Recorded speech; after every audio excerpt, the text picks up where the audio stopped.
Quand on parle de science-fiction, certains titres viennent immédiatement à l'esprit. Star Wars, Blade Runner ou encore 1984.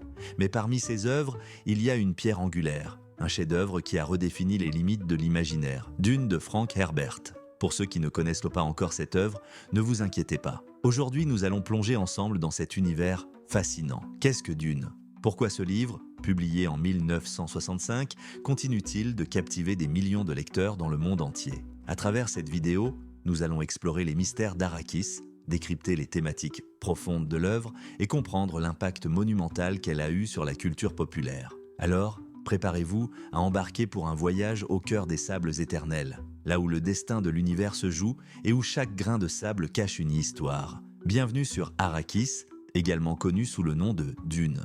Plongeons immédiatement dans le contexte de Dune.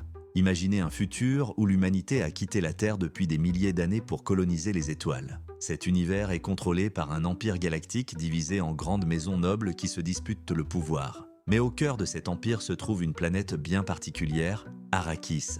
Une planète désertique, sans pluie ni océan, où la vie semble presque impossible. Et pourtant, Arrakis est la clé de l'univers. Pourquoi ? Parce qu'elle est la seule source d'une substance appelée le mélange, ou plus communément l'épice.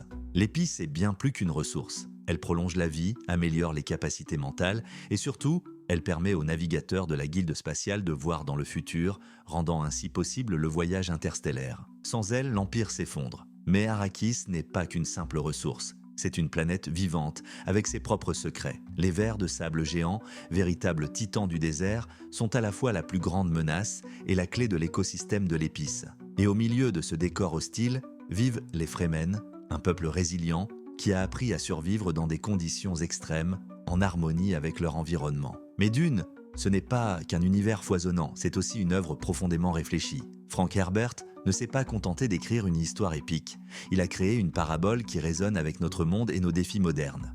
L'un des thèmes majeurs est l'écologie. Herbert a conçu Arrakis comme un écosystème autonome où chaque élément, du plus petit insecte au gigantesque ver de sable, joue un rôle crucial. Cette réflexion écologique est inspirée par les travaux de l'auteur lui-même, qui a étudié les dunes de l'Oregon dans les années 50. Il pose une question fondamentale.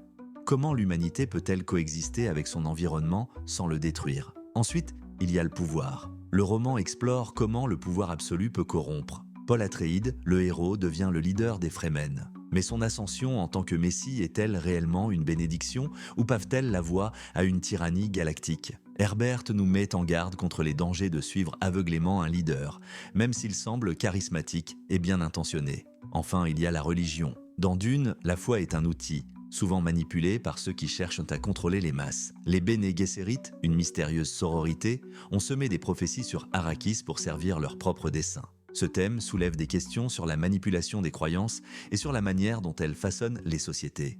Depuis sa publication en 1965, Dune a marqué l'histoire de la science-fiction. Son influence est palpable dans des œuvres comme Star Wars, Game of Thrones et même dans des jeux vidéo comme Mass Effect.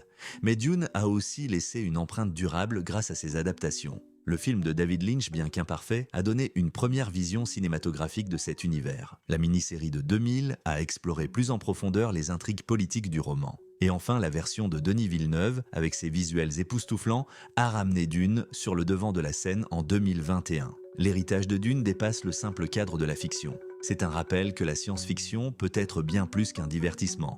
Elle peut être une réflexion, un miroir de nos propres défis, et une inspiration pour imaginer un avenir meilleur. Dune est bien plus qu'une histoire de science-fiction. C'est une œuvre qui nous invite à réfléchir, à questionner et à rêver. Que vous soyez novice ou déjà fan, il y a toujours plus à découvrir dans cet univers infini. Alors, dites-moi, qu'est-ce qui vous fascine le plus dans Dune ? Est-ce l'épice, les vers de sable ou les dilemmes de Paul Atreides ? Laissez vos impressions dans les commentaires et abonnez-vous pour explorer ensemble d'autres mystères de cet univers unique.